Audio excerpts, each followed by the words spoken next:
Guys, kung nakita nyo, may tumutulo na gasolina dito sa ilalim niya guys, yung sa may lungs.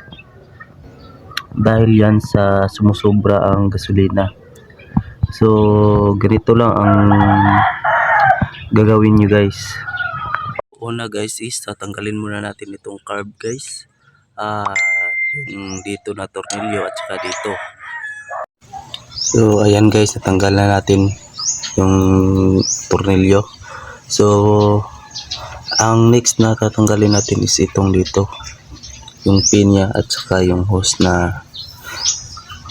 galing sa tangke.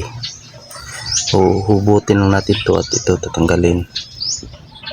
So, ayun guys, natanggal na natin ang carburetor ng Wave 100. So, ito yung nilalabasan ng gasolina guys. So, tingnan nyo guys. Yan. So, ang gagawin dyan is hugutin lang natin tong banda dito